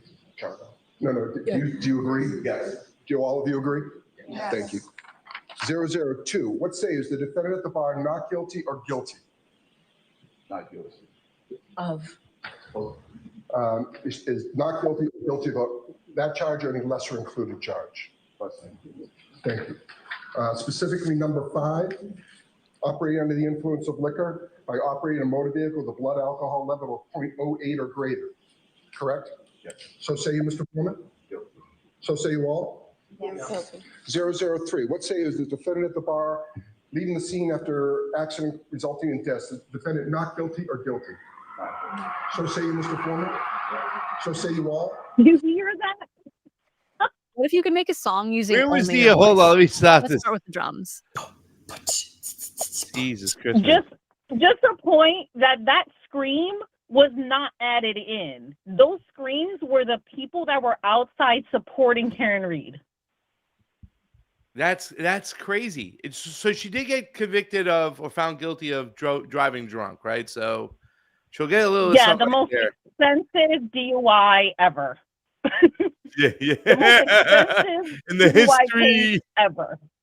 In the history of DUIs, right fucking there, man. What a roller coaster. Yeah, I mean that's kind of crazy. I have so many thoughts on this. I just wanted to watch that because I knew in the very beginning. And look what this I forgot this lady.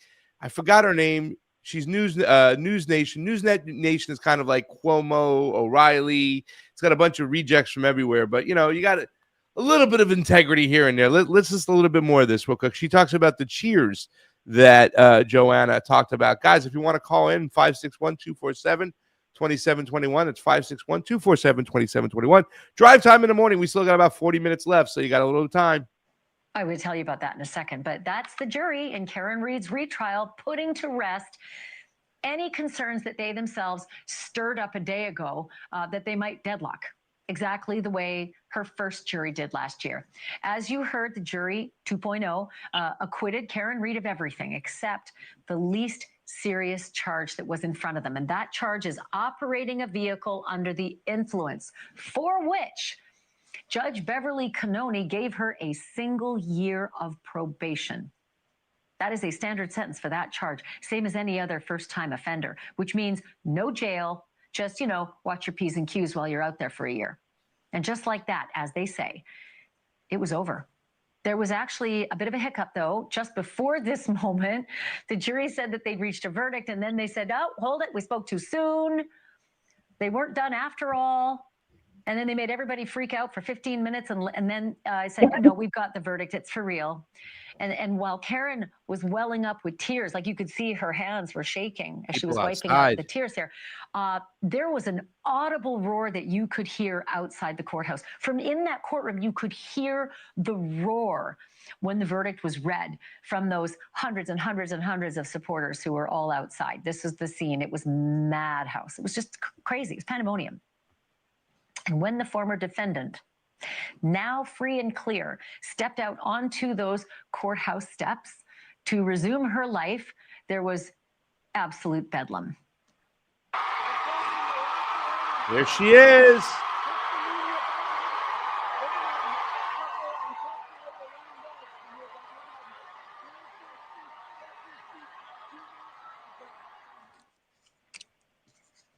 Yeah, look at that, like rock star. With her father and her lead attorney at her side, Karen Reed thanked her incredibly devoted and vocal band of believers when she took the mic. I just want to say 2 things. Number 1 is I could not be standing here without these amazing me and my team financially and, more importantly, emotionally for almost 4 years. And the second thing I want to say is no one has fought harder for justice for John O'Keefe than I have, and my team. Thank you. And that brings me to the mystery attached to any murder case that ends in acquittal. If Karen Reed did not kill John O'Keefe, Who did? Who did? We know what Reed and her defense team and her legions of supporters think, that O'Keefe was killed by one or more fellow cops at a house party the night before John was found frozen in the snow, and that those same people set Karen Reed up as a scapegoat. Tonight, Team Karen has a new rallying cry, and that is, quote unquote, justice for John, which they say they hope will pressure the DA into reopening the investigation into his death. So stay tuned. But right now, I want to bring in News Nation national correspondent Marcus Espinoza, who has been at the courthouse for all of this. It's a lot. All right, that's enough of that for now. That is crazy. That is intriguing. So they still haven't figured out. You know, I am happy that she found a lot of support in this whole situation. It was a cop, you know what I'm saying? But now we need to go higher, right? Like, we need to start showing support. There's many cases like that out there. There are so many cases where there's corrupt judges, corrupt police departments. We really need to, and in California is just a fucking great example of it, right? I'm dealing in a family custody case where we're witnessing somebody, you know, have her child taken away from her, and the corruption that is inside those courtrooms, it's no fucking joke. Right. Like, I just keep saying to myself, this is ridiculous. There should be people in the streets. Like, you know, we need to go higher. This should just set the example, Joanne. I'm going to give you the last 30 seconds. But this should set a standard for, okay, we need to start paying a lot of attention to our local sheriffs, our police departments, and the judges. They can fucking really be fucking corrupt and fucking do shit like this. It was one thing that they didn't find out his killer yet. It's another thing that the police department was able to, for a temporary amount of time, frame Karen Reed and make her go through all that. Get the last 30 seconds, Joanna. Thank you for calling in today. Yeah, it's that whole case is, there's like, it's the fact that it's still going on, and like they haven't just stopped. Like, just let's look at this objectively. Like, objectively, it doesn't make sense. And like at some point, you would think somebody would be like, I'm gonna save face. Yeah. Because this really does look bad. Let's just go ahead and rewind, and you know what? We messed up. But there's the whole department over there is steadfast, but a lot of people have gotten fired at this point. Michael Proctor, the main investigator that did a lot, he's gotten fired. He was fighting it at first with the union, but then the unions backed out once they saw his text messages. Yeah, like, yeah. nope, we're done out of this. You know, but well, how are those people getting hired, right? How are those people? What I'm trying to say is that we have so much fucking work to do as a society. We have to root shit out. Sometimes I think Bane from Batman, people of Gotham City, take your city back. Like, I think he had something going on over there. You know, I'm sorry. There's some fucking thought to what they're doing. Joanna, thank you for calling in. Thank you for being a listener or a watcher or whatever you do. I appreciate you. If you got anything else juicy you want to send me, pasta2go@gmail.com. And also, take those pictures of those flock cameras in your town. We want to know where they're at. I'll look that up and see what's going on with that. I mostly don't go anywhere, but I'll see what I can find. And I'll send you some more context with the Karen Reed videos, opposed to just like, oh, here's the verdict. Like, I'll send you some videos that have context into what's going on, because it really is. I hope so. Lot. Yeah. Well, watching that, I can now work backwards with a frame of mind and understand exactly what's going on. So I'm glad you and Katie brought this to us today, right? So, I mean, was it Katie who brought it to us? I'm surprised you haven't heard of it. Yeah. You know what? I have. I just didn't pay any attention to it, to be honest with you. It didn't, The John O'Keefe, that name rang a bell, but Karen Reed did not. So, thank you for bringing it to the table today. I really do. I really appreciate it. Not a problem. Have a good day. Definitely. Thanks for calling. The ladies are bringing the heat today, Sleepy J. The ladies are bringing the heat. The ladies know what's up when it's true crime related, man. It's funny because somebody had told me, she's like, I don't like to play poker. I'm bad at lying. And I said, yeah, but most women can tell when men are lying. So if they understand how to play poker right, they can always win, because it's like, poker's a game of lying at certain times. It's selective lying. You got to know when to lie. So, if there's a lady at the table, I put my eyes down. I make no eye contact. Don't look at her. She knows when you're lying. But be like old school Ethel Merman in the tables with her cigars. You know what I do is, like, I do this guy named Phil Locke. They used to call him the Voluptuous Rapper. I put my hoodie over, I put my glasses on, and I zipper up the thing so you can't see me, look at me, and I just stay still. Stay still. Yeah, dude. I'm the. Oh no, I forgot to hit the thing. I'm an awful liar, so like gambling just ain't my deal. Especially poker. Deal. It's funny because we talking about flock cameras, and that's how it spun into the story with Karen Reed and Officer John O'Keefe, because there was manipulation. I hadn't even heard of it. I don't know, because it does seem like one of those things where it's a small peanuts, right? It's about this group of people. It's about Karen Reed, but it tells a bigger story of the corruption within these police departments that could occur. I don't want to say that every single police department is good like that, right? Like, no, a lot of them. I mean, yeah. Garland Nixon's talked about it. He was in internal affairs and shit. So like, yeah. He's said a bunch of times with the cops are responsible for investigating themselves. Like, there's so much corruption, dude. He's talked about it, previously. It's not surprising. Well, there's a bunch of people out there who do respect and love police officers. They feel like they're necessary. So if that is the case, then we're gonna have to come to a happy medium to figure out how to work this thing out. Yeah, man. My dad was a fucking cop, and as a cop's kid, dude, there's some awful people. Well, what do you want? It's corrupt as shit, man. Why does somebody want to become a cop, right? Number one. Well, in my father's case, it was he came out of the military, and that was the easiest job to get. Yeah, well, that's the thing. There's a pipeline from military to you have to do something now. You're walking around. It's like they fast track your ass if you're coming out of the military. Pretty much. So it's not good. But they're corrupt as hell, man. Like he was like I heard all kinds of rumors about him. Like he was dirty as hell, man. Like. And that wasn't like it where I'm from. That was kind of the norm from what I've been told by other people who are no longer cops. Like it's not.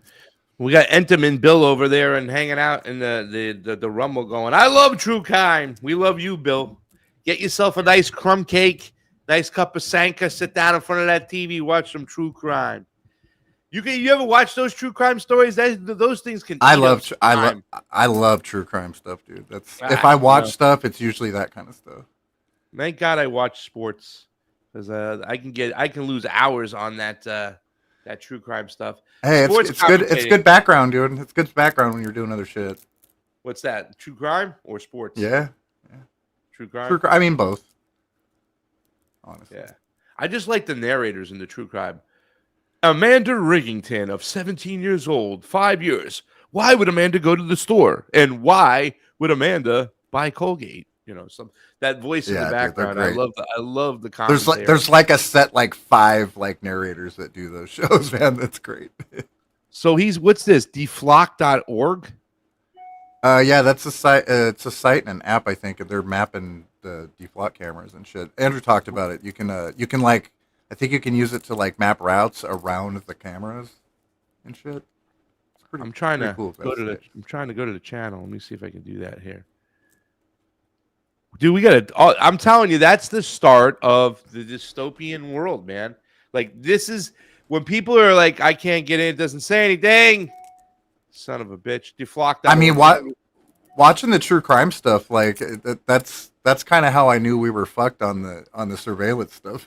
You know, I mean, this isn't anything new, but like the technology's gotten better. So they're gonna either be pinning crimes on people or, you know, solving a lot of old ones. Who knows? But because I like the cold case stuff and all, you know, the really old stuff that finally gets solved. Like, I find that interesting. But like it's just to see like the old ones as opposed to the newer ones. You can see how the surveillance state has crept in to solve a lot of these crimes, and it's just gonna. But it's not just going to be used to solve crimes, but it does. Yeah. But it's also going to be used to surveil That is the us. negative part, right? That is the once again, you have to stay principled.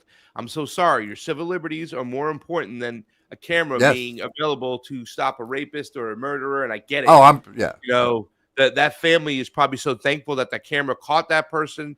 You know, there was some form of justice that a flock camera helped out in, but for the most part, the majority of it's going to be used negatively. And this is where we have to stay principled, right? You know what I'm saying? This is where a lot of the conservatives not being principled on the Constitution. They were okay with the Fourth Amendment being stamped on because it was immigrants, right? Oh, we can go into the houses. They don't have any rights anyways. Bullshit. It says everybody is entitled to due process under the law of the United States. Well, they were certainly bitching about it. Dude, these were the same people that were bitching about this, like them getting hit after the January 6th shit. Yeah. All kinds of that kind of stuff happened. And they were saying the same shit. Yeah. So, you know, it's just another example of how they just go back and forth with the same fucking narrative and we get the same results. Katie says it best.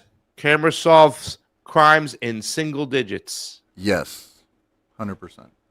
You got to be principled.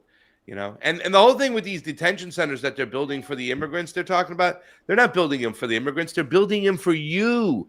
They're using the immigrant as the excuse to build those so they can throw you in them. At the end of the day, those who push back against the state, even just verbally, people who can organize, people who can get things together, they are the most dangerous to the state. They are the most dangerous, and that's who they're going to lock up and throw away the key. Yeah, and I mean, in that narrative, they just pick their enemies who it's convenient for the day. You know, like, I mean, and they all, you know, but after Charlie Kirk died, like seeing all these fucking Republicans that have been like, "You deplatformed us," and then they're like, "You need to lose your job and your way of fucking eating, and you should have no rights to say anything." Like, I'm like, you were all like a month ago saying something different. What the fuck's wrong with you? Like, it's just people have no principles, man. I do like when the People's City Council, and I know they weren't crazy about me too as well. Like, they saw me in the streets and they're like, "Hey, what's up, Pasta?"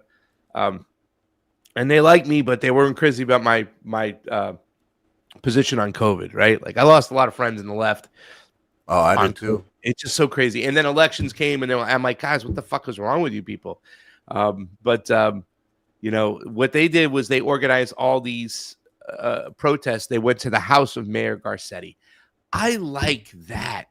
Go to power. Yes. Put it in power's face, right? I mean, like I said, there are so many. In this particular case, I guess with Karen Reed, we got a good judge and we had a good decision, right? But there are some shady fucking judges out there. Hell yeah. Really bad judges. It's an elected official. They got to be elected. A lot of times they're appointed by a governor or whatever because there's a vacant seat open and then they run again and nobody knows what's going on. I mean, you know what I'm saying? It's so like you vote, you know, whatever. You just keep the judge in there. But there are some shady ass fucking judges that rule just simply on the side of power, right? They're part of the whole fucking system. And we should be able to get some of those motherfuckers out, expose who they are and get them out. I mean, what I'm witnessing in this court case in California is just mind-blowing. It's just, I'm like, how the fuck did you become a judge? Oh, there's 2 Gavin Newsom appointed judges. Nepotism, here we go. Let's just point. And these people have no way. They have no right being a judge. They shouldn't be a judge. They have no business being a fucking judge. And it's like, the fuck, right? That's why I'm waiting. I'm holding on to names right now. I haven't named names yet, but I'm getting close. I got to speak to a lawyer first because they will come after you. They will come after you. Yeah, for sure. They will come after you. We're lucky we could talk about Karen Reed because the case got so big. But I'm sure of everybody in the beginning, like it must have been like, people were afraid to talk. I want to know what happened inside that house. Right? Like how many people were in there? What the fuck happened? Which cop killed him and why? Or if they did it together. There were family members, they say. I don't even, you know what I'm saying? Like, what the fuck? Are they being quiet? People who joined the army? Welcome to the true crime rabbit hole. Oh, my God. Damn, what are y'all doing to me? I wanted to talk about flock. I haven't even talked about mangoes yet. We do a little bit. But, so what I was trying to say is that we have iguanas here in South Florida, right? They weren't here when I first got here. I love you, Katie. We have iguanas. When I first moved here in 1979, late 79, 1980, there were no iguanas running around. The only place you can get iguana was at a pet store. We had these bright green lizards, small ones with a long tail. Then about 10, 12 years after, this other invasive lizard came. It was like a bulldog lizard. It was about the same size like that, a little bit bigger, a little bit thicker. It had a curled up tail. Well, lizards are territorial, and that lizard pretty much got rid of the other lizard. The other lizard used to see its tail fall off, and it would grow back a tail. It was bright, bright green, right? You know what I'm saying? It was almost like the gecko, almost like that, bright green. Then, I don't know, I think it was after Hurricane Andrew, which I think was about 20 years ago. There was a bunch of stores that got fucking, blown out and whatnot. Somebody said one of the biggest reptile stores in South Florida got blown open. Like it had 100 iguanas, right? And they all fucking escaped. And they all started populating the town. Now, what do iguanas eat? They say the argument is it's an invasive species that the iguanas sometimes fuck the ones in adolescence, the teens, will mess with the bird population. In other words, they're territorial, so the big iguanas will occupy parts of the mango tree, right? Like, so you get these mango trees everywhere. We have mangoes everywhere here in Florida, guys. I have three friends right now, 3 friends that have beautiful big mango trees. One of my friends has 2 of them. So, like I said, I'm going to be making mango cheesecakes and maybe some freeze-dried mangoes. I'm going to figure it out. But from now on, if I'm here in Florida, I'm doing something with mangoes. And it's right around this season right now. They're going to start falling off the trees and whatnot, and all this beautiful thing. But the iguanas, invasive species, are able to survive because of those mangoes. You got the ones in the tree. I saw literally a mango that somebody grabbed around, an iguana grabbed around the peel and ate it, and it was like hanging still on the tree, and it was like halfway eaten. And an iguana got in there. So it's against the law when you catch an iguana to put it back. I'm not fucking doing that, Josh. These things are beautiful, right? And I get it. The other lizards are very now limited, but we've gone through our 3rd species of lizard, and the iguana is the most dominant one. I love when it like freezes there. They just start dropping out of the trees and shit. That's the thing. When about 5 years ago, there was a cold winter where they just started dying and they were all over the place, but they did survive, and there was less of them. Now we're getting back to that point where they're everywhere again because we haven't had a harsh winter in a while. I don't know. You're always going to have invasive species and shit. You're not going to be able to like get rid of them totally. It's nature, man. They fuck a lot. They're lizards. Yeah. And they lay eggs. So, there's So across the street about 6 months ago, I noticed that like you walk across the street right to our beach, where our beach is at, and there's a bunch of bushes and everything. And as I go over there, I noticed and the little small ones, there's like 8 or 9 of them. I'm like, oh shit. A female iguana had her babies around here. They were running all over the place and stuff like that. Now those iguanas are growing up big, and there's about half of them. So half of them went running off to a different area or got killed or whatever. Who knows? But there's a lot of iguanas and a lot of mangoes. Caller, who are you? Where are you calling from? Stuart from Iowa. It was about time. I was wondering where you were, Professor. I didn't want to interrupt. The other chain was going so well between the other 2 calls. Yeah. But we need a little sprinkle of snorting here. Because of the weather systems out here are kind of unstable in the Midwest. In the past, there's a type of storm that used to occur like once every 50 years. And lately we're getting them often, like every few years. And the type of storm is called a derecho. It's about the strength of a hurricane. I got hit with one of those a couple years ago. We lost power for over a week, snapped 1,200 power lines. There are absolutely nuts to live that's through. why I wanted to call, because my weather geek friends have a measure of potential energy. It's called CAPE. It's convective. That's their term for thunderstorms. Available potential energy. And usually if the CAPE in an area goes above 3,000 to 4,000, we're looking at some severe storms. And we're looking at, like, let's say, for instance, Springfield, CAPE's over 5,000 right now. Oh, God. And and it's hotter than hell. That's where I'm at. So what happens is when you got a lot of moisture in the air, extremely high heat, and extremely high humidity, we're looking at an extreme vulnerability to derechos. And so, like I said, these derechos, they used to almost never occur to the point that when it's like yearly now. 2000, or more. But when one hit in the 2000, it went from South Dakota all the way to Indiana, and path was 100 miles wide. It destroyed 60 to 75% of all Iowa crops. And just for context, like those derechos, it's basically like having an inland cold ass hurricane. And it actually is. The one that hit Iowa 5 years ago was about the intensity of a Category 5 hurricane. Yeah, and they're nuts. The winds are going straight, and you want your car facing to the west. But I just wanted to say that people should pay attention to the weather, and you guys, when we have CAPE values this high in such a huge area, I mean, the CAPE values are that high all the way up to the Dakotas again. And, oh man, I better charge my phone. So when we had the derecho before, a lot of our cell towers and our internet infrastructure got taken down.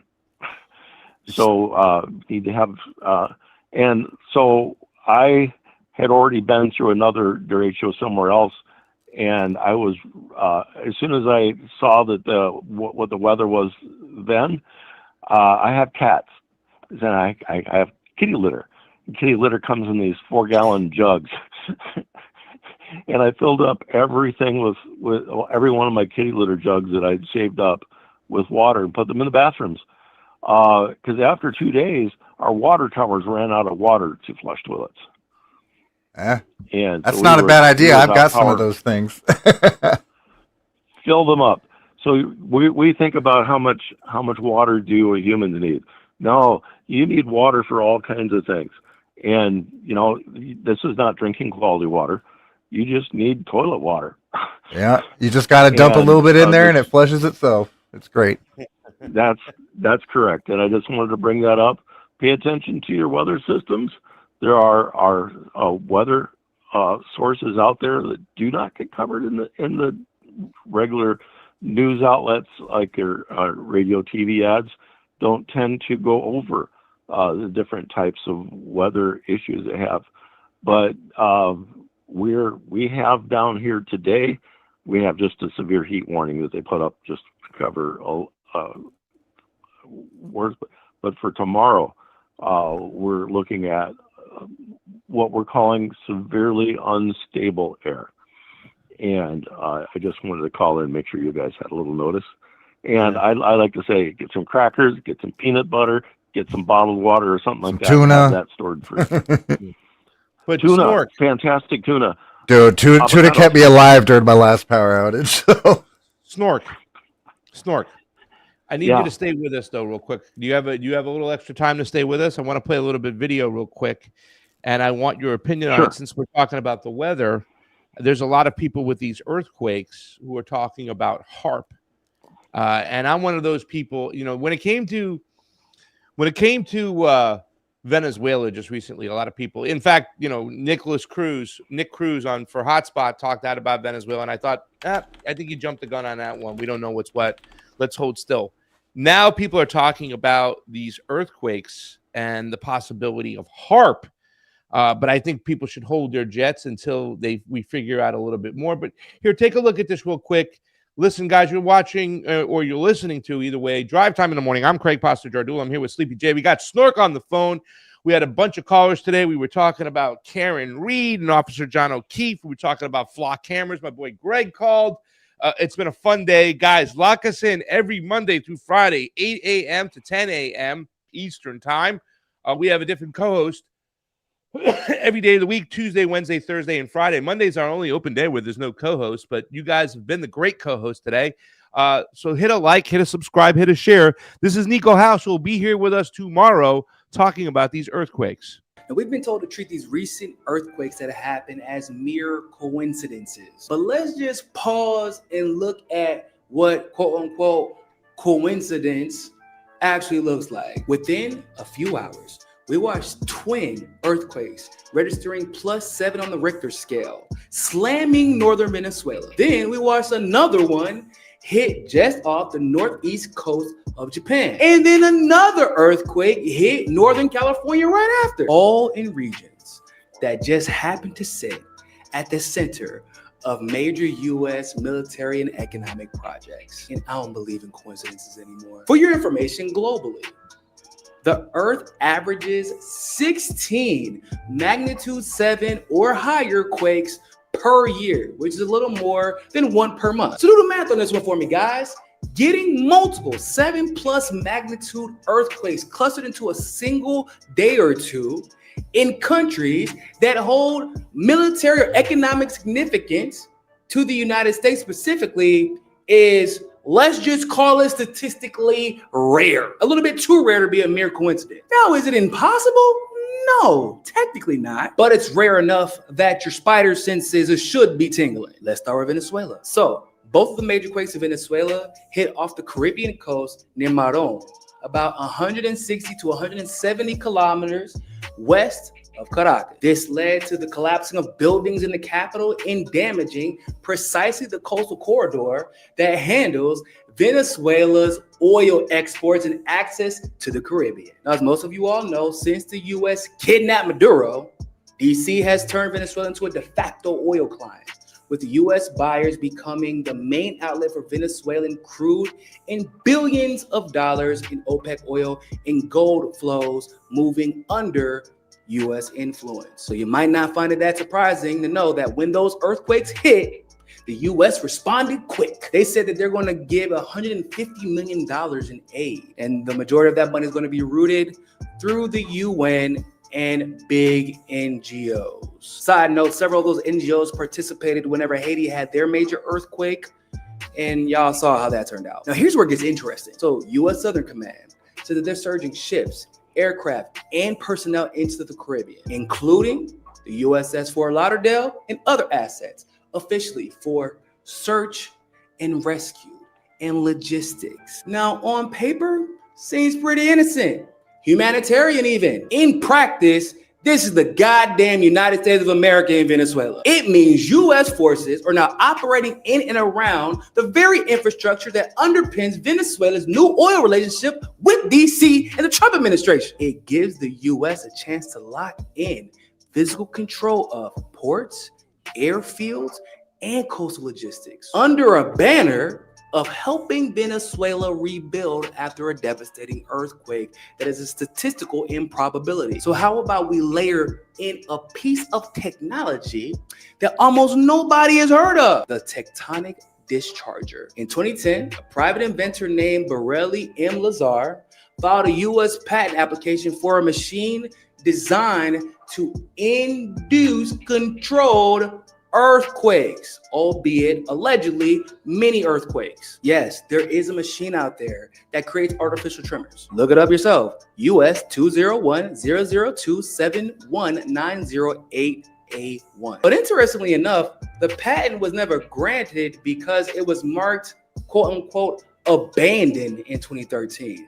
And then we heard no more about it. On paper, it's marketed as a safety device, but in theory, once the concept exists, there's not really anything that's stopping it from developing into technology that could cause massive seismic activity if someone wanted to, not just mini seismic activity to prevent earthquake. Now, do we have proof that the US government has or will use that machine for that particular purpose? No. Now, do we have proof that the US military or the government would use a machine like that for that particular purpose? No, but it's the United States government. It's not like they're gonna make a grand announcement every time they're gonna use a machine to destroy a country or a city to further its interest. But give Okay. We have a couple more minutes of that one, but I don't want to have to play it out. Snork, you saw it over there. I mean, a lot of people know this. They talk about HARP. We had the Turkey earthquake. And before the Turkey earthquake, 10 embassies from all American-friendly countries, Great Britain, France, Italy, whatnot, they evacuated their embassies, and they were empty before that Turkish earthquake hit. The Turkey government, spokespeople for the government, alluded to that, kind of pointing the finger, saying, United States, we understand that you have the ability and the capability of doing stuff like this. We've heard of HARP before, HAARP, direct energy weapons. What is your thoughts when you see these earthquakes, the way they happen, one right after the other, where they happen, Snork? Is it possible that this was a HARP hit? Because I want people to understand, geopolitically, when it comes to Venezuela, the sanctions haven't been lifted. The reason why their buildings are so fragile to begin with is because the blockade and the sanctions for so long wouldn't allow heavy equipment to get in there to make firm, big, strong buildings. You know what I'm saying? And they're still dealing with this whole situation where a lot of their assets are seized. They can't get these things in here. Now the Americans come along, oh my God, we're going to help you out and stuff. Now that we got your oil, they haven't lifted sanctions. They caused the problem to begin with. And now some people are pointing to HARP as the reason why this happened. Snork, as a professor, give us your insight. Well, first, let's separate HARP from technological means.